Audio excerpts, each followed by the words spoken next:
അസ്സലാമു അലൈക്കും വറഹ്മത്തുള്ളാഹി വബറകാതുഹു. ബിസ്മില്ലാഹി വൽഹംദുലില്ലാഹ് വസ്സലാത്തു വസ്സലാമു അലാ അഷ്റഫി റസൂലില്ലാഹി വഅലാ ആലിഹി വസഹ്ബിഹി അജ്മഈൻ. അമ്മാ ബഅദ്. പ്രിയപ്പെട്ട ഖുർആൻ പഠിതാക്കളെ, സഹോദരന്മാരെ, ജാമിഅ നൂരിയയുടെ ഓൺലൈൻ ഖുർആൻ കോഴ്സിൻ്റെ ഭാഗമായുള്ള ക്ലാസ്സിലാണ് നാം ഉള്ളത്. അൽ ബഖറ സൂറത്തിൻ്റെ ആരംഭത്തിലാണ് അവസാന ക്ലാസ്സിൽ നാം ഉണ്ടായിരുന്നത്. പരിശുദ്ധ ഖുർആൻ ഹുദൻ ലിന്നാസ് ആണ്, ജനങ്ങൾക്ക് ഹിദായത്താണ്. ഹിദായത്തിന് വേണ്ടി അള്ളാഹു ഇറക്കിയ ഗ്രന്ഥമാണ്. ജനങ്ങളെ ഹിദായത്താക്കുന്ന വിഷയത്തിൽ അത് സമ്പൂർണ്ണമാണ്. ഇതാണ് ദാലികൽ കിതാബു ലാ റൈബ ഫീഹി ഹുദൽ ലിൽ മുത്തഖീൻ എന്നതിലൂടെ അള്ളാഹു നമ്മെ പഠിപ്പിക്കുന്നത്. പക്ഷേ മറ്റ് ചില സ്ഥലങ്ങളിലൊക്കെ ഹുദൽ ലിന്നാസ്, എല്ലാവർക്കും ഹിദായത്ത് എന്ന് പറഞ്ഞത് ഇവിടെ എത്തിയപ്പോൾ മുത്തഖീങ്ങൾക്ക് ഹിദായത്ത് എന്നാണ് അള്ളാഹു പറഞ്ഞത്. ഒന്ന് ഹിദായത്ത് നൽകുന്ന വിഷയമാണ്, മറ്റൊന്ന് ഹിദായത്ത് സ്വീകരിക്കുന്ന വിഷയമാണ്. ഹിദായത്ത് നൽകുന്നത് എല്ലാവർക്കും നൽകുന്നുണ്ട്, പക്ഷേ അത് സ്വീകരിക്കാൻ പാകപ്പെട്ടവർ മാത്രമാണ്. ആ പാകപ്പെട്ടവരെ സംബന്ധിച്ചാണ് മുത്തഖീൻ എന്ന് ഈ ആയത്തിൽ അള്ളാഹു നമ്മെ പഠിപ്പിച്ചത്. ഈ മുത്തഖീങ്ങളുടെ സ്വഭാവം തുടർന്ന് അള്ളാഹു തആല വിശദീകരിക്കുന്നുണ്ട്. അല്ലദീന യുഅ്മിനൂന ബിൽ ഗൈബ് വയുഖീമൂന സ്സലാഹ് ومما رزقناهم ينفقون والذين يؤمنون بما أنزل إليك وما أنزل من قبلك وبالآخرة هم يوقنون. ഈ പറഞ്ഞതാണ് മുത്തഖീങ്ങളുടെ സ്വഭാവം. ഈ സ്വഭാവമുള്ളവരാണ് മുത്തഖീങ്ങൾ. അവർക്കാണ് ഖുർആൻ ഉപകാരപ്പെടുന്നത്. ഒന്ന് അൽ ഈമാൻ ബിൽ ഗൈബ്, മറഞ്ഞ കാര്യങ്ങൾ കൊണ്ടുള്ള വിശ്വാസം. ഇസ്ലാമിൻ്റെ ആകത്തുക തന്നെ അതാണ്. യുക്തിവാദവും ഇസ്ലാമും തമ്മിലുള്ള വ്യത്യാസം അവിടെയാണ്. നമ്മുടെ ദൃഷ്ടിക്കും നമ്മുടെ ഇന്ദ്രിയങ്ങൾക്കും അതീതമായ കാര്യങ്ങളുണ്ട്. കേവല ബുദ്ധി കൊണ്ട് ആലോചിച്ചാൽ കിട്ടുന്നതിൻ്റെയും അപ്പുറമുള്ള കാര്യങ്ങളുണ്ട്. ആ കാര്യങ്ങൾ വിശ്വസിക്കൽ ഈമാനിൻ്റെ ഭാഗമാണ്. അത് നിഷേധിക്കുന്നത് യുക്തിവാദമാണ്. ഭൗതികമായ ജീവിതവും കാരണങ്ങളിലൂടെ നമുക്ക് ബോധ്യപ്പെട്ട വിഷയങ്ങളും ഇതുമാത്രമേ വിശ്വസിക്കാവൂ എന്ന യുക്തി ചിന്തയുടെ അടിസ്ഥാനത്തിലാണ് മതനിരാസവും ദൈവിക വിശ്വാസങ്ങളെ നിരാകരിക്കലും പരലോക ജീവിതത്തെ നിഷേധിക്കലും ഇതൊക്കെ അങ്ങനെ വന്നു ചേരുന്നതാണ്. ഈമാനു ബിൽ ഗൈബ് ഉണ്ടെങ്കിൽ മാത്രമേ അവൻ മുഅ്മിനാവുകയുള്ളൂ. ജിബ്രീൽ അലൈഹിസ്സലാമിൻ്റെ ഹദീസിൽ മുമ്പ് നാം വിശദീകരിച്ചു. മൽ ഈമാൻ, അല്ലാഹുവിൻ്റെ റസൂലെ, ഈമാൻ എന്താണ്? ഇത് പറഞ്ഞപ്പോൾ നബി സല്ലല്ലാഹു അലൈഹി വസല്ലം തങ്ങൾ പറഞ്ഞ കാര്യങ്ങളൊക്കെ ഈ ഈമാനു ബിൽ ഗൈബാണ്. അൻ തുഅ്മിന ബില്ലാഹി വ മലായികതിഹി വകുതുബിഹി വറുസുലിഹി വൽ യൗമിൽ ആഖിർ വൽ ഖദരി ഖൈരിഹി വശർരിഹി മിനല്ലാഹി തആല. ഈ 6 ഈമാനിൻ്റെ കാര്യങ്ങളും അത് ഈമാൻ ബിൽ ഗൈബ് ആണ്, മറഞ്ഞ കാര്യം കൊണ്ടുള്ള വിശ്വാസമാണ്. അല്ലാഹു സുബ്ഹാനഹു വ തആല ഉള്ളവനാണെന്നതിന് ലോകവും മനുഷ്യരും സൃഷ്ടിപ്പും എല്ലാം അതിന് തെളിവാണ്. വലിയ ബുദ്ധിയൊന്നുമില്ലെങ്കിലും അതിലേക്ക് കണ്ടെത്താവുന്ന കാര്യങ്ങളേയുള്ളൂ. നബി സല്ലല്ലാഹു അലൈഹി വസല്ലം തങ്ങളുടെ അടുക്കൽ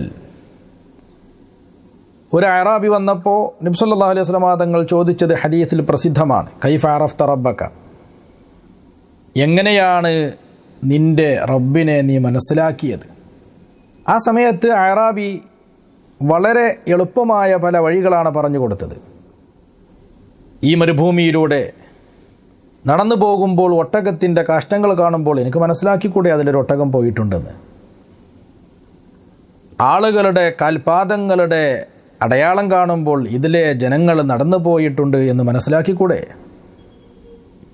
അങ്ങനെ വരുമ്പോൾ ഈ ആകാശവും നക്ഷത്രങ്ങളും ഭൂമിയും ഇത് അള്ളാഹു ഉണ്ട് എന്നതിന് തെളിവല്ലേ? ഇതിൻ്റെ പിന്നിൽ ഒരു സൃഷ്ടാവുണ്ടെന്നതിന് അത് തന്നെ തെളിവല്ലേ? വളരെ സിമ്പിളാണ്.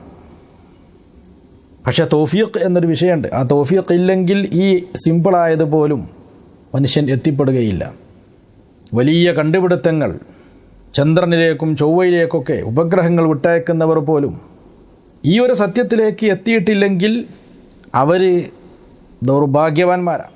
ഇത്രയെല്ലാം നേട്ടങ്ങളും ബുദ്ധിയും അള്ളാഹു കൊടുത്തിട്ടും ഏകനായ ഒരു ഇലാഹിനെ മനസ്സിലാക്കുവാനുള്ള ഒരു അറാബി പ്രകടിപ്പിച്ച ബുദ്ധി പോലും ആ വിഷയത്തിൽ ഇവർക്കുണ്ടാകുന്നില്ല എന്നത് അത്ഭുതകരമാണ്, സഹതാപാർഹമാണ്, വേദനാജനകമാണ്. അപ്പോൾ ഈമാനിൻ്റെ ഭാഗം പ്രധാനമായത് അൽ ഈമാൻ ബിൽ ഗൈബ് തന്നെയാണ്. മറഞ്ഞ കാര്യങ്ങളിലുള്ള വിശ്വാസം, അത് മുഴുവനും ഇവിടെ വിശദീകരിക്കാൻ നിർവാഹമില്ല. അമ്പിയാക്കളിൽ വിശ്വസിക്കൽ മറഞ്ഞ കാര്യങ്ങളിലുള്ള വിശ്വാസമാണ്. അമ്പിയാക്കൾ മനുഷ്യരാണ്, അത് വിശ്വസിക്കൽ മറഞ്ഞ കാര്യമല്ല. അമ്പിയാക്കൾ അവരുടെ സ്വഭാവങ്ങൾ മനസ്സിലാക്കൽ മറഞ്ഞ കാര്യമല്ല. പക്ഷേ അള്ളാഹുവിൻ്റെ അടുക്കൽ നിന്നുള്ളവരാണ് അവർ എന്ന് മനസ്സിലാക്കണം. അതിന് തെളിവ് കാണിച്ചു കൊടുത്താൽ പോലും അത് ഈമാൻ ബിൽ ഗൈബിൻ്റെ രൂപത്തിൽ വരികയാണ്. മലായിക്കത്തിനെ സംബന്ധിച്ചുള്ള വിശ്വാസം സമ്പൂർണ്ണമായും അത് ഈമാൻ ബിൽ ഗൈബിൽപ്പെട്ടതാണ്. ഖിയാമത്ത് നാളിനെ സംബന്ധിച്ചുള്ള വിശ്വാസം അതൊരു നിലക്കും ബുദ്ധി കൊണ്ട് ആലോചിച്ചാൽ കിട്ടുന്ന കാര്യമല്ലല്ലോ. ഖൈറും ഷറുമായ കാര്യങ്ങളൊക്കെ അല്ലാഹു തആല കണക്കാക്കിയതാകുന്നു എന്ന വിശ്വാസം.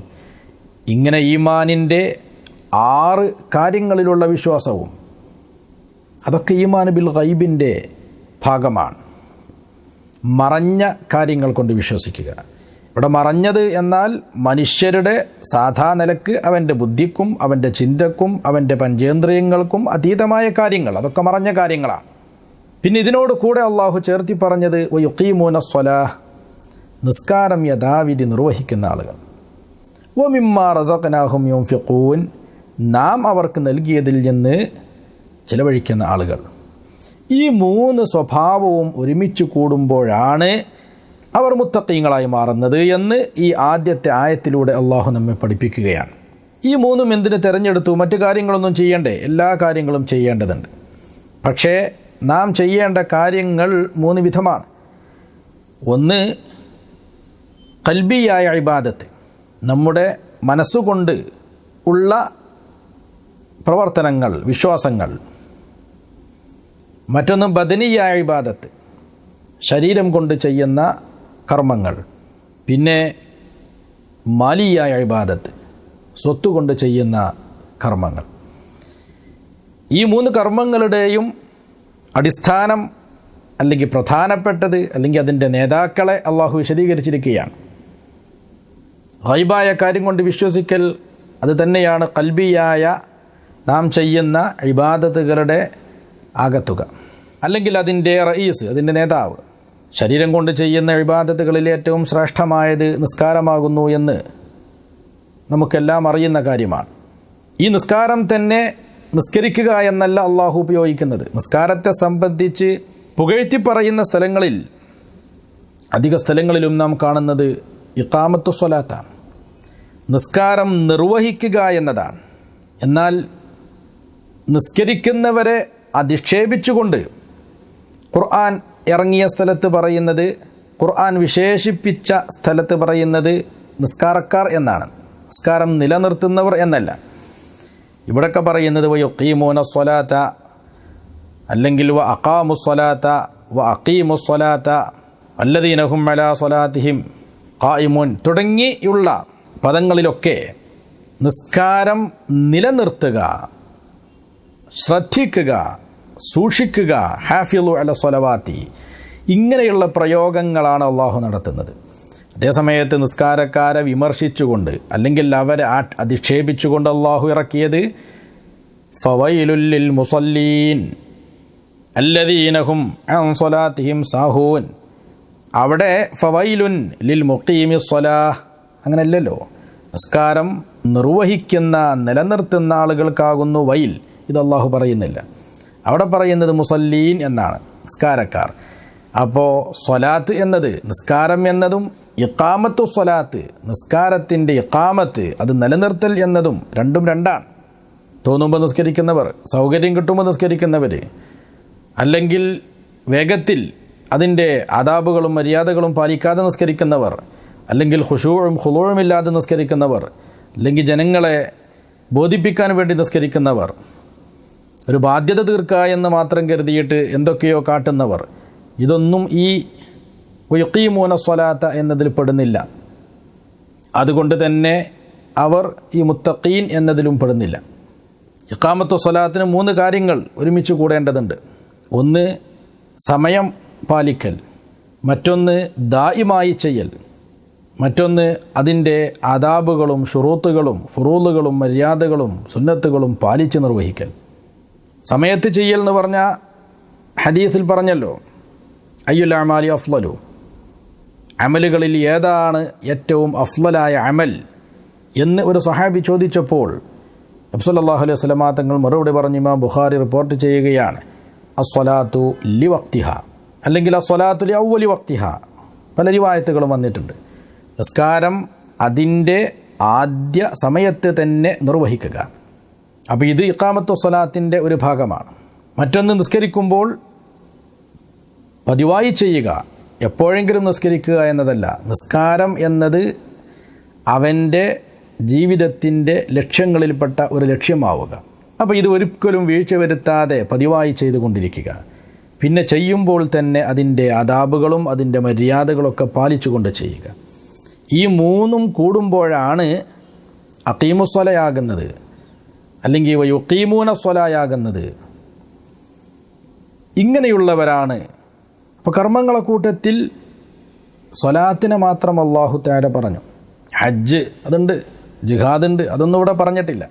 നിസ്കാരം എന്നത് മറ്റു ഇബാദത്തുകളെ പോലെയല്ല, അതിലൊരു ഈമാനിൻ്റെ ഭാഗവും കൂടിയുണ്ട്. വെറുമൊരു കർമ്മം എന്നത് മാത്രമല്ല നിസ്കാരം. അതൊരു വിശ്വാസിയും അവിശ്വാസിയും തമ്മിലുള്ള വേർതിരിവ്, വിശ്വാസത്തിൻ്റെയും കൂടി ഒരു ഭാഗം നിസ്കാരത്തിൽ പണ്ഡിതന്മാർ വിശദീകരിച്ചിട്ടുണ്ട്. അതുകൊണ്ടാണ് ബൈനനാ വബൈനഹും തർക്കു സ്വലാ, മുഅ്മിനീങ്ങൾക്കും കാഫിറുകൾക്കും ഇടയിലുള്ള വ്യത്യാസം നിസ്കരിക്കുന്നുണ്ടോ നിസ്കാരം ഒഴിവാക്കുന്നുണ്ടോ എന്നതാണ്. ഹദീസിൽ വന്നതാണ്. അതുപോലെ അഹ്കാമുകളൊക്കെ ഇറങ്ങിയത്, അല്ലെങ്കിൽ ഭൂരിഭാഗവും ഇറങ്ങിയത് ഹിജ്റയ്ക്ക് ശേഷമാണെന്ന് കഴിഞ്ഞ ക്ലാസ്സിൽ നാം പറഞ്ഞു. സക്കാത്താണെങ്കിൽ, സൗമാണെങ്കിൽ, ഹജ്ജാണെങ്കിൽ, ഉംറയാണെങ്കിൽ, ജിഹാദാണെങ്കിൽ, ഇങ്ങനെയുള്ള അമലുകളെ സംബന്ധിച്ച്, കർമ്മങ്ങളെ സംബന്ധിച്ച് മുഅ്മിനീങ്ങൾക്ക് അല്ലാഹു പഠിപ്പിച്ചതും അവരോട് ചെയ്യാൻ കൽപ്പിച്ചതൊക്കെ ഹിജ്റയുടെ ശേഷമാണ്. അതേസമയം നിസ്കാരം ഹിജ്റയുടെ മുമ്പാണ്, മക്കിയാണ്, അത് മദനീ അല്ല. മക്കിയായ സൂറത്തുകളിൽ അല്ലാഹു തആല കേന്ദ്രീകരിച്ചത്, ശ്രദ്ധയൂന്നിയത്, പ്രാധാന്യം കൊടുത്തത് വിശ്വാസം സ്ഥാപിക്കാനാണെന്ന് മുമ്പ് വിശദീകരിച്ചു. ഈമാനിനെ ഉറപ്പിക്കുക, അതിനുവേണ്ട തെളിവുകൾ, അതിനുവേണ്ട ചരിത്രങ്ങൾ, അതിനുവേണ്ട വാഗ്ദാനങ്ങൾ, അതിനുവേണ്ട മുന്നറിയിപ്പുകൾ, ഇതൊക്കെയാണ് മക്കിയായ സൂറത്തുകളിൽ പൊതുവായി കാണപ്പെടുന്നത്. ആ ഒരു ഘട്ടത്തിലാണ് നിസ്കാരം അല്ലാഹു നിർബന്ധമാക്കിയത്. അപ്പോൾ മനുഷ്യൻ്റെ ഇസ്ലാമിൻ്റെ അടിസ്ഥാനപരമായ, ഈമാനിൻ്റെ അടിസ്ഥാനപരമായ തത്വങ്ങളിൽപ്പെട്ടതാണ് നിസ്കാരം എന്നതിന് വലിയ തെളിവാണിത്. അതുകൊണ്ടാണ് മുഅ്മിനും കാഫിറും തമ്മിലുള്ള വ്യത്യാസം നിസ്കരിക്കലും നിസ്കാരം ഒഴിവാക്കലുമാണ് ഈ വ്യത്യാസം എന്ന് പറയുന്നത്. നിസ്കരിച്ചില്ലെങ്കിൽ കാഫിറാകുമെന്ന് ഇമാം അഹ്മദ് ബിൻ ഹംബൽ റളിയല്ലാഹു തആല അൻഹു പറഞ്ഞിട്ടുണ്ട്. നിസ്കാരം ഒരാൾ കരുതിക്കൂട്ടി ഉപേക്ഷിച്ചിട്ടുണ്ടെങ്കിൽ അവൻ കാഫിറാണ്. മറ്റയിമത്ത് അവൻ കാഫിറാണെന്ന് പറയുന്നില്ലെങ്കിലും ഒരു മുസ്ലിമായ ആൾ നിസ്കാരം ഉപേക്ഷിക്കുകയാണെങ്കിൽ അവന് ജീവിക്കാൻ അർഹതയില്ലെന്ന് പറഞ്ഞവരുണ്ട്. അപ്പോൾ സാധാരണ ഇസ്ലാമിൻ്റെ ധാരാളം കർമ്മങ്ങളുണ്ടെങ്കിലും ആ ഒരു കർമ്മങ്ങളെപ്പോലെയുള്ള ഒരു കർമ്മം അല്ല നിസ്കാരം. അതിനൊരു പ്രത്യേകതയുണ്ട്. അതുകൊണ്ടാണ് മറ്റെല്ലാ കർമ്മങ്ങളും ഒഴിവാക്കാവുന്ന രംഗങ്ങളുണ്ട്. നോമ്പ്, യാത്രക്കാരന് നോമ്പനുഷ്ഠിക്കൽ യാത്രയിൽ നിർബന്ധമില്ല. പ്രായാധിക്യം മൂലം ശാരീരിക അവശത അനുഭവിക്കുന്നവർക്ക് നോമ്പനുഷ്ഠിക്കൽ നിർബന്ധമില്ല. രോഗികൾക്ക് നോമ്പനുഷ്ഠിക്കൽ നിർബന്ധമില്ല. നോമ്പനുഷ്ഠിച്ചാൽ ജീവന് ഭീഷണിയാവുന്ന രൂപത്തിൽ അയാൾക്ക് ദാഹമോ വിശപ്പോ വരികയാണെങ്കിൽ നോമ്പനുഷ്ഠിക്കൽ നിർബന്ധമില്ല. പിന്നീട് ഖളാ വീട്ടേണ്ടാത്തവർ അതൊക്കെ പല നിയമങ്ങളും അതിലുണ്ട്. ഗർഭിണികൾക്ക് പ്രയാസമാണെങ്കിൽ നോമ്പനുഷ്ഠിക്കൽ ആ സമയത്ത് നിർബന്ധമില്ല. മുലയൂട്ടുന്ന സ്ത്രീകൾക്ക്, ഇങ്ങനെ കുറേ ആളുകൾക്ക് ഒഴിവുണ്ട്. ഹജ്ജിന് ഒരുപാട് ആളുകൾ എഴുതറുള്ളവരുണ്ട്.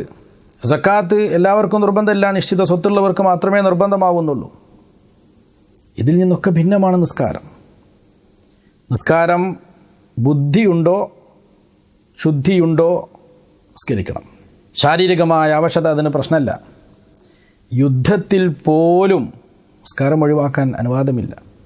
ട്രെയിനിലോ ഫ്ലൈറ്റിലോ ഒക്കെ യാത്ര ചെയ്യുകയാണെങ്കിൽ പോലും നിസ്കാരം ഒഴിവാക്കാൻ അനുവാദമില്ല. രോഗിയായി ശയ്യാവലംബിയായി കിടക്കുമ്പോൾ നിസ്കാരം ഒഴിവാക്കാൻ അവകാശമില്ല. അയാളുടെ കയ്യിലോ കാലിലോ മുറിവ് പറ്റിയിട്ട് കെട്ടിയിട്ട് ബാൻഡേജ് ഇട്ട് ഇങ്ങനെയൊക്കെ ചെയ്യുമ്പോഴും നിസ്കാരം ഒഴിവാക്കാൻ അയാൾക്ക് അനുവാദമില്ല. വുളൂ ചെയ്യാൻ കഴിയാത്തവൻ തയമ്മും ചെയ്ത് നിസ്കരിക്കണം. വുളൂവും തയമ്മുമിനും കഴിയാത്ത രൂപത്തിൽ തടവിൽപ്പെട്ടോ മറ്റോ കുടുങ്ങുകയാണെങ്കിൽ ഫാഖിദ് ത്വഹൂറൈനി, അംഗശുദ്ധീകരണം വരുത്തുവാൻ ശറഅ് നിശ്ചയിച്ച 2 കാര്യങ്ങളാണ്, ഒന്ന് വെള്ളവും ഒന്ന് മണ്ണും. ഈ രണ്ടും ലഭിക്കാത്ത അവസ്ഥയിലും അയാൾ ആ വക്തിൻ്റെ സമയത്തിൻ്റെ പവിത്രത കണക്കിലെടുത്ത് നിസ്കരിക്കണം. പിന്നീട് ഖളാ വീട്ടേണ്ടി വരും, അത് വേറെ നിയമം. വസ്ത്രം ധരിക്കുവാൻ ഒന്നുമില്ലെങ്കിൽ നഗ്നനായി നിസ്കരിക്കണം. എത്രമാത്രം ഗൗരവമാണ്! യുദ്ധരംഗത്ത് പോലും ശത്രുക്കളുമായി ഏറ്റുമുട്ടുമ്പോൾ, വാളുകൾ കൊണ്ടോ തോക്കുകൾ കൊണ്ട് പടപൊരുതുമ്പോൾ നിസ്കാരം ഉപേക്ഷിക്കാൻ അധികാരമില്ല, അവകാശമില്ല, അനുവാദമില്ല. അപ്പോൾ ഏതൊരവസ്ഥയിലാണെങ്കിലും, പക്ഷേ നിസ്കരിക്കുമ്പോൾ നിൽക്കാൻ കഴിയാത്തവന് ഇരിക്കാൻ കഴിയാത്തവന് കിടക്ക, എങ്ങനെയാണോ സൗകര്യപ്പെടുന്നത് അങ്ങനെ നിസ്കരിക്കേണ്ടതുണ്ട്. യുദ്ധരംഗത്താണെങ്കിൽ ഖിബിലയിലേക്ക് മുന്നിട്ട് നിസ്കരിക്കൽ നിർബന്ധമില്ല. അതേസമയം യുദ്ധം തുടങ്ങുന്നതിൻ്റെ മുമ്പ് ഖിബില പാലിക്കാൻ കഴിയുകയാണെങ്കിൽ ഖിബില പാലിക്കണം.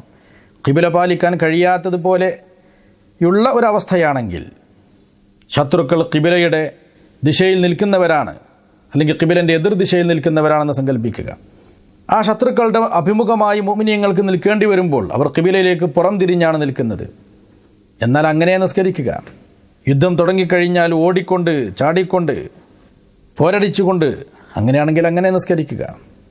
ഒരാളെ ആക്രമിക്കാൻ വേണ്ടി തൻ്റെ പിന്നാലെ വല്ല പിടിമൃഗങ്ങളോ നായയോ പാമ്പോ ഒക്കെ കൂടുമ്പോൾ നിസ്കാരത്തിലാണെങ്കിൽ, അല്ലെങ്കിൽ നിസ്കാരത്തിൻ്റെ സമയം കഴിഞ്ഞു പോകുന്ന അവസ്ഥയാണെങ്കിൽ അയാൾ ഓടിക്കൊണ്ട് നിസ്കരിക്കുക. ഖിബില പാലിക്കൽ നിർബന്ധമില്ല. അപ്പം എന്തെല്ലാം ഇളവുകൾ നിസ്കാരത്തിൻ്റെ വിഷയത്തിൽ കൊടുത്താലും നിസ്കാരം ഒഴിവാക്കുവാനുള്ള ഒരു ഇളവ് അള്ളാഹു കൊടുത്തിട്ടില്ല. ബുദ്ധിയില്ലെങ്കിൽ അയാൾക്ക് നിസ്കാരം നിർബന്ധമില്ല. മറ്റ് ശാരീരിക അവശതയൊന്നും ഇതിന് അല്ലാഹു തആല ഒരു ഇളവായി പ്രഖ്യാപിച്ചിട്ടില്ല. അപ്പോൾ ഇസ്ലാമിൻ്റെ ഐഡൻറ്റിറ്റിയാണ്, ദീനിൻ്റെ വ്യക്തിത്വമാണ് നിസ്കാരം എന്ന് നമുക്ക് മനസ്സിലാക്കാം. ഈമാൻ എന്നത് മനുഷ്യൻ്റെ മനസ്സിൽ ഗോപ്യമായൊരു കാര്യമാണെങ്കിൽ പ്രകടമായ ഇസ്ലാമിൻ്റെ സ്വഭാവം അത് നിസ്കാരം തന്നെയാണ്. അതുകൊണ്ടാണ് ഇത് ഒഴിവാക്കിയാൽ കാഫിറാകുമെന്ന് ഇമാം അഹ്മദ് ബിൻ ഹംബൽ റളിയല്ലാഹു തആല അൻഹു ഒക്കെ പറഞ്ഞത്. ഇതിനെ യഥാവിധി നിർവഹിക്കുകയാണെങ്കിൽ അവൻ മുത്തഖീങ്ങളിൽപ്പെട്ടവനാണ്. ഷാഫിഈ റളിയല്ലാഹു തആല അൻഹു പറഞ്ഞിട്ടുണ്ട്, ഇദാ ളാഖൽ അംറു ഇത്തസഅ, കുടുസാകുമ്പോൾ നിയമങ്ങൾ വിശാലമാകും. ഇസ്ലാം നമ്മുടെ മനോഗതിയെയും നമ്മുടെ ശാരീരിക അവസ്ഥയെയും ആശ്രയിച്ച് ചില കാര്യങ്ങളിൽ ടൈറ്റാവുകയും ചിലതിൽ അയഞ്ഞ് സൗകര്യപ്രദമാവുകയും ചെയ്യും. നാം അയഞ്ഞുകൊണ്ടാണെങ്കിൽ ഇസ്ലാം അവിടെ ടൈറ്റായിരിക്കും. നമുക്ക് നിന്ന് നിസ്കരിക്കാൻ കഴിയുമെങ്കിൽ ഇരിക്കട്ടെ എന്ന് വിചാരിക്കാൻ പറ്റൂല, ഇരുന്ന നിസ്കാരം സഹിയാവില്ല. കാരണം നമ്മെ സംബന്ധിച്ച് നിൽക്കാൻ കഴിവുണ്ട്. പിന്നെ ഇരിക്കണം എന്നുള്ള മോഹം അത് ഇസ്ലാമിനെ ഒന്ന് അയക്കാനുള്ള മോഹമാണ്. അങ്ങനെ വരുന്ന സ്ഥലങ്ങളിലൊക്കെ ഇസ്ലാം ടൈറ്റായി നിൽക്കും. എന്നാൽ നാം അവശരാണെങ്കിൽ, നിസ്കരിക്കാൻ കഴിയാത്ത ഒരാളാണെങ്കിൽ അവിടെ ഇസ്ലാം അയയും. നമ്മൾ മുറുകുമ്പോൾ ഇസ്ലാം അയയുകയാണ്, നമ്മൾ അയഞ്ഞാൽ ഇസ്ലാം മുറുകുകയാണ്. ഇദാ ളാഖൽ അംറു ഇത്തസഅ, ഒരാളുടെ അവസ്ഥ കാര്യം അത് കുടുസാകുമ്പോൾ അഹ്കാമുകൾ വിശാലമാകും. നോമ്പിലും അങ്ങനെ തന്നെയാണ്. എല്ലാ സൗകര്യവും കിട്ടുകയാണെങ്കിൽ നോമ്പ് ഒഴിവാക്കാൻ പറ്റില്ല. അതേസമയത്ത് ഈ നോമ്പ് അനുഷ്ഠിക്കുന്നവൻ ബുദ്ധിമുട്ടിലാണെങ്കിൽ അവന് നോമ്പ് ഒഴിവാക്കാൻ അള്ളാഹു സമ്മതം കൊടുക്കുന്നു. അപ്പോൾ മനുഷ്യനെ കഷ്ടപ്പെടുത്തലല്ല ഇബാദത്ത് കൊണ്ടുള്ള ഉദ്ദേശം എന്നതിൽ നിന്ന് മനസ്സിലാക്കാം. അതുപോലെ നിസ്കാരവും അയാളുടെ ശാരീരികമായ അവസ്ഥ എങ്ങനെയാണ് അതിനനുസരിച്ച് ഇസ്ലാം വിശാലമായി വരികയാണ്. എത്രത്തോളം ഒരാൾക്ക് കിടന്ന ശയ്യയിൽ നിന്ന് എഴുന്നേൽക്കാൻ കഴിയുന്നില്ലെങ്കിൽ അയാളോട് പറയുന്നത് എഴുന്നേൽക്കണ്ട എന്നാണ്. കൈകാലുകൾ അനക്കാൻ കഴിയുന്നില്ലെങ്കിൽ കൈകാലുകൾ അനക്കണ്ട, കണ്ണുകൊണ്ട് അനക്കിയിട്ട് നിസ്കരിച്ചാലും മതി. കണ്ണും അനക്കാൻ കഴിയുന്നില്ലെങ്കിൽ ഹൃദയം കൊണ്ട് നിസ്കാരത്തിൻ്റെ കർമ്മങ്ങൾ ചിന്തിച്ചാൽ മതി. എന്നാൽ പോലും ഈ നിസ്കാരം എന്നതിൽ നിന്ന് വിട്ടുനിൽക്കുവാൻ മനുഷ്യന് അവകാശമില്ല.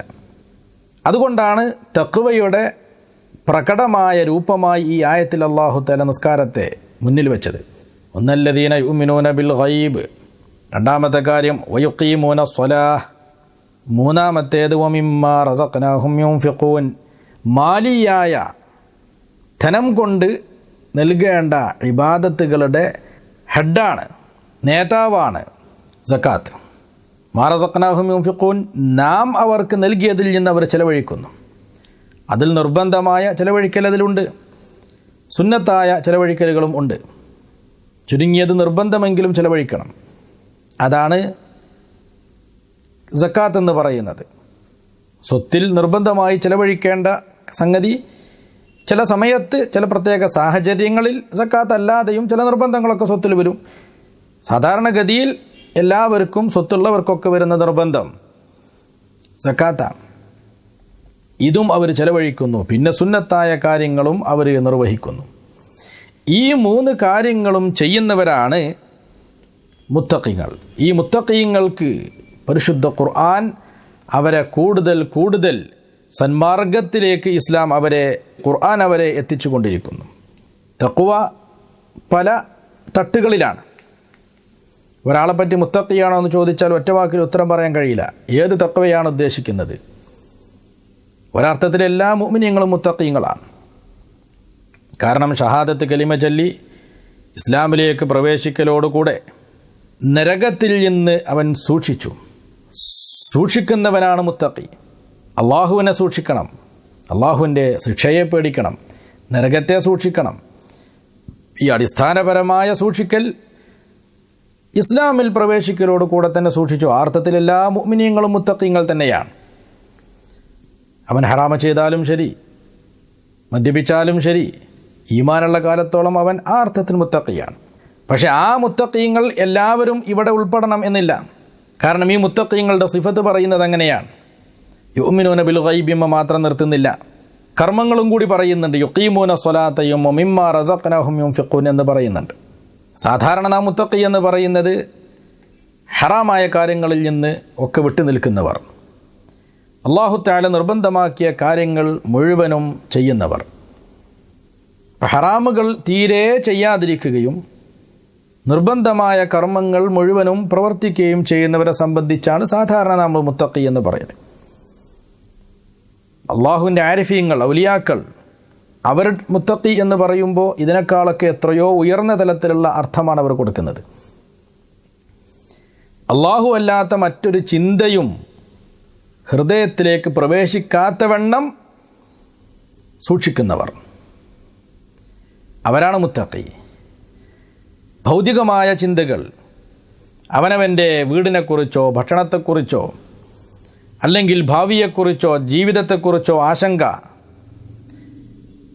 ഹറാമായ കാര്യങ്ങളെ സംബന്ധിച്ചോ മറ്റോ തോന്നൽ, ഹലാലാണെങ്കിൽ പോലും അത്യാവശ്യമല്ലാത്ത കാര്യങ്ങളെ സംബന്ധിച്ചുള്ള ചിന്ത, ഇതൊക്കെ ഒരാളെ ദുന്യവിയായ മോഹങ്ങൾ മനസ്സിലേക്ക് വരുന്നുണ്ടെങ്കിൽ അവൻ മുത്തഖി എന്നവനെ പറ്റി പറയാൻ കഴിയുകയില്ല.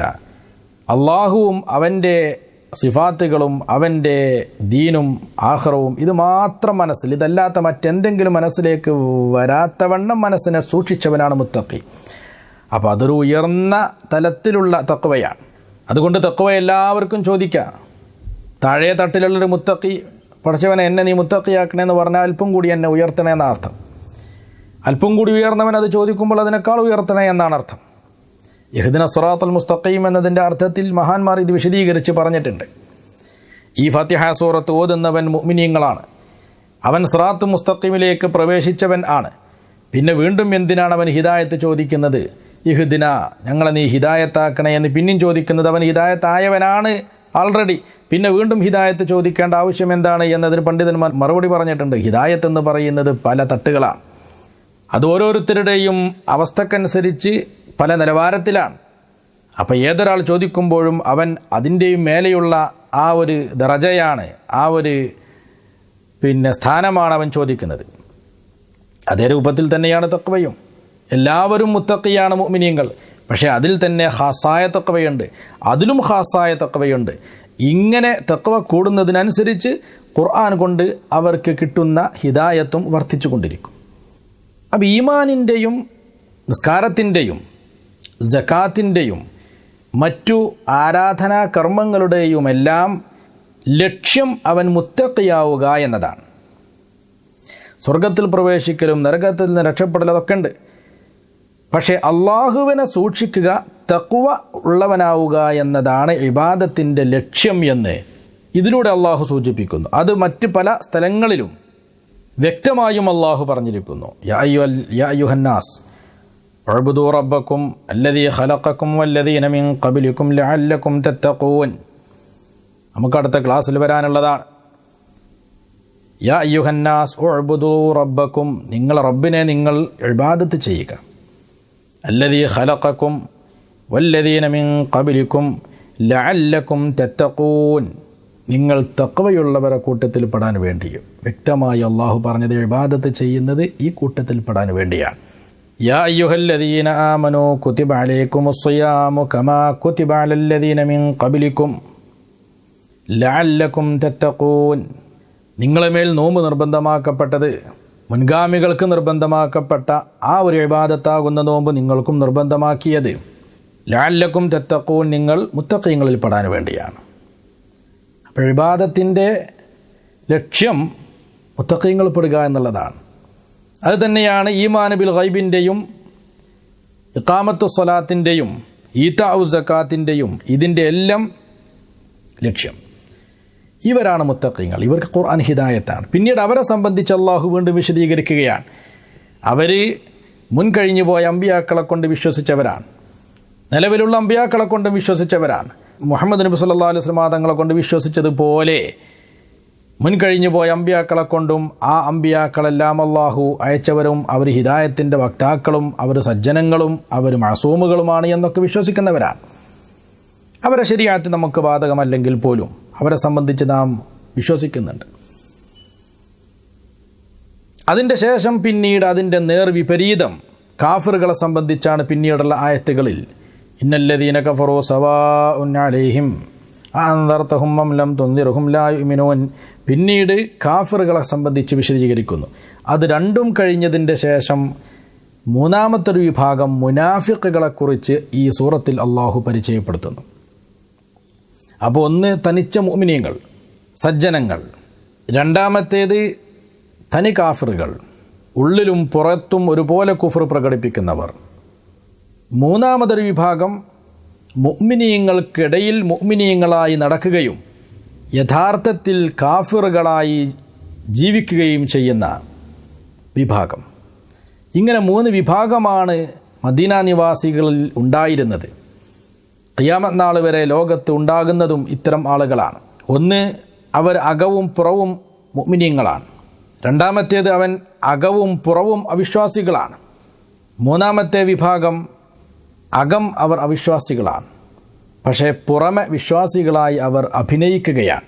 അന്നുണ്ടായിരുന്നത് പോലെയുള്ള ഒരു നിഫാഖ് ഇപ്പോൾ ഉണ്ടായില്ലെങ്കിലും നിഫാഖ് എന്നത് ഇപ്പോഴുമുണ്ട്. പല ആളുകളും ഇസ്ലാമിക കാര്യങ്ങളിൽ ഉറച്ചു വിശ്വസിക്കാതെ പല വിഷയങ്ങളിലും സംശയങ്ങൾ വെച്ചുകൊണ്ട് അല്ലെങ്കിൽ നിഷേധാത്മക മനസ്സ് വെച്ചുകൊണ്ട് ചെയ്യുന്നവരുണ്ടാകും. അത് നിഫാഖാണ്. ഈമാനിലെ നിഫാഖ്, അമലിലെ നിഫാഖ്, രണ്ട് വിധം നിഫാഖുണ്ട്. ഈമാനിലെ നിഫാഖിനെ പറ്റിയാണ് ഈ സൂറത്തിൻ്റെ ആരംഭത്തിൽ അള്ളാഹു പറയുന്നത്. അത് കുഫറാണ്. 3 ആയത്തുകളാണ് മുഅ്മിനീങ്ങളെക്കുറിച്ച് പറയാൻ അള്ളാഹു ഉപയോഗിച്ചത്. അതിൻ്റെ ശേഷം തനിച്ച കാഫിറുകളെക്കുറിച്ച് അള്ളാഹു പറയാൻ ഉപയോഗിച്ചത്, അവിശ്വാസികളെക്കുറിച്ച് പറയാൻ ഉപയോഗിച്ചത് 2 ആയത്തുകളാണ്. അതിന് കാരണം ഇവരുടെ കാര്യം വളരെ വ്യക്തമാണ്. അകവും പുറവും മുഅ്മിനായ യഥാർത്ഥ സത്യവിശ്വാസികളുടെ കാര്യം സുവ്യക്തമാണ്. അകവും പുറവും അവിശ്വാസികളായ ആളുകളുടെ കാര്യവും സുവ്യക്തമാണ്. ഏറെ ആശയക്കുഴപ്പമുണ്ടാക്കുന്നതും ആശങ്കയുണ്ടാക്കുന്നതും ഉപദ്രവകരവും ആയത് മുഅ്മിനീങ്ങൾക്കിടയിൽ മുഅ്മിനായി നടക്കുകയും അതേസമയം മുഅ്മിനീങ്ങളുടെ ശത്രുക്കൾക്ക് വേണ്ടി പ്രവർത്തിക്കുകയും ചെയ്യുന്ന മുനാഫിക്കുകളാണ്. മദീനയിൽ നബി സല്ലല്ലാഹു അലൈഹി വസല്ലമ തങ്ങൾ നേരിട്ട ഏറ്റവും വലിയ പ്രയാസം ഇവരെ കൊണ്ടായിരുന്നു.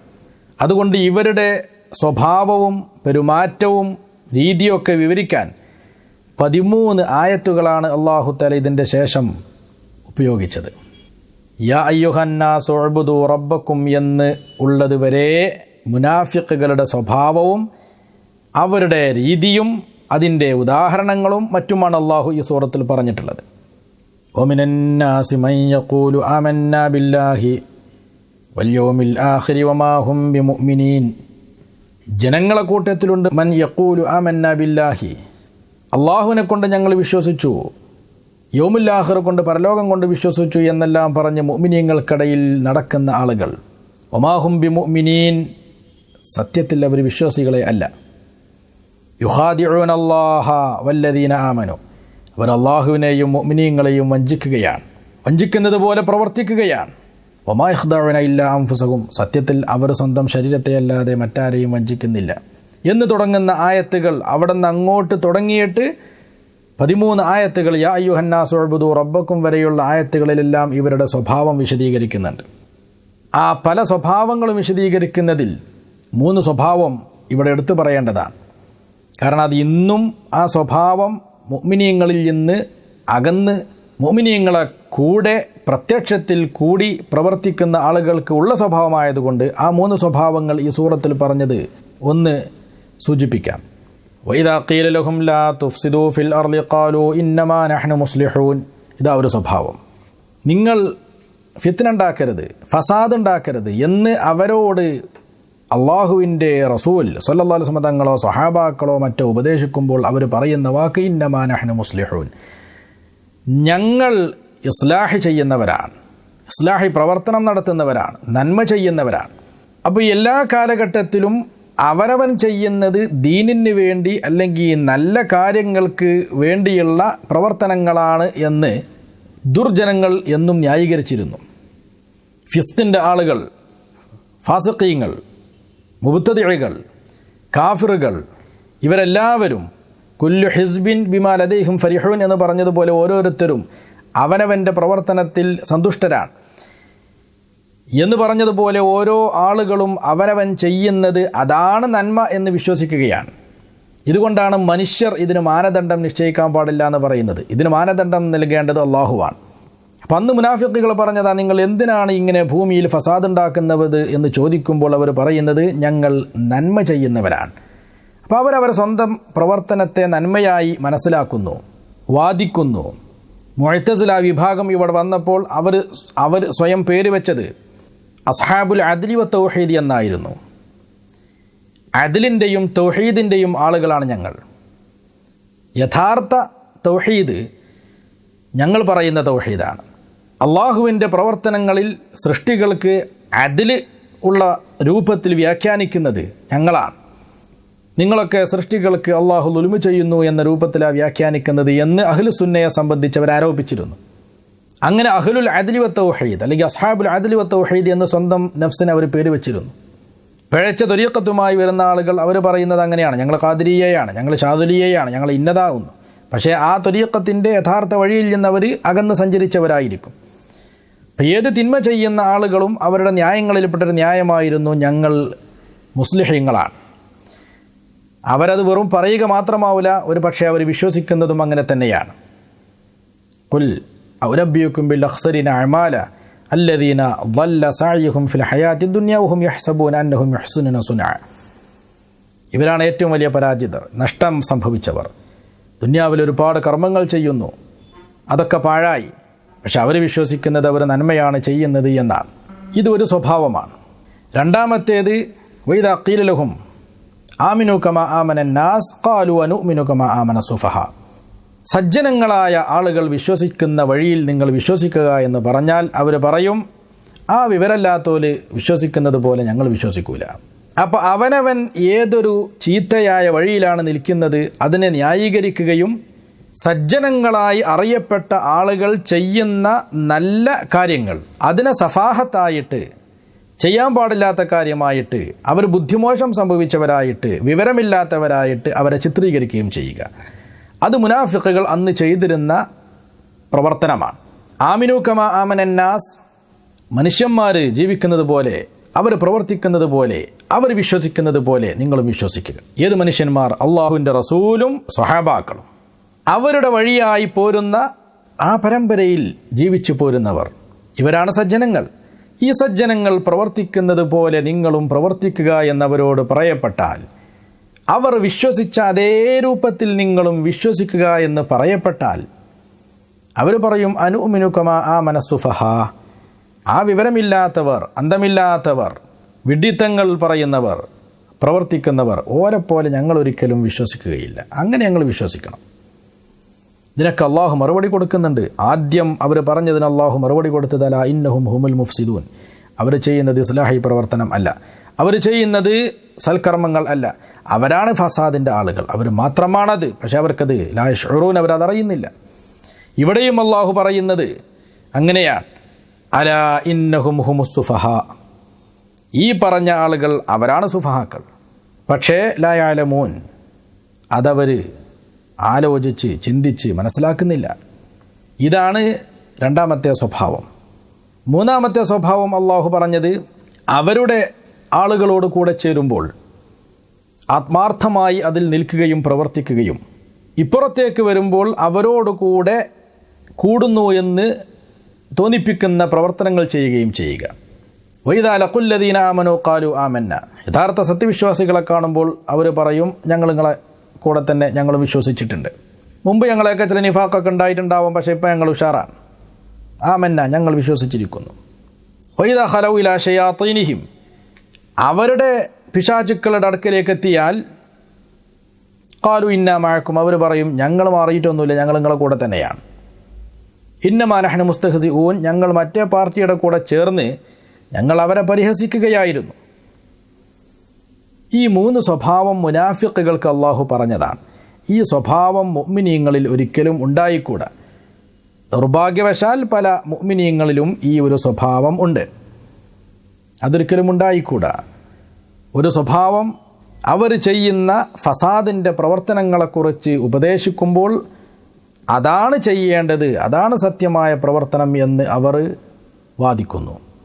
രണ്ട്, സജ്ജനങ്ങളായ ആളുകൾ, അള്ളാഹുവിൻ്റെ റസൂലും സ്വഹാബത്തും ആ വഴിയിൽ സഞ്ചരിക്കുന്നവരൊക്കെ പ്രവർത്തിക്കുന്നത്, ഈ വിശ്വസിക്കുന്നത്, ആ വഴി നിങ്ങൾ വിശ്വസിക്കുക എന്ന് പറയുമ്പോൾ അവർ വിവരദോഷികളും അറിവില്ലാത്തവരും ജുഹലാവും സുഫാവുമാണ് എന്ന് പറഞ്ഞ് തങ്ങൾ നിൽക്കുന്നതിനെ ന്യായീകരിക്കുന്നു.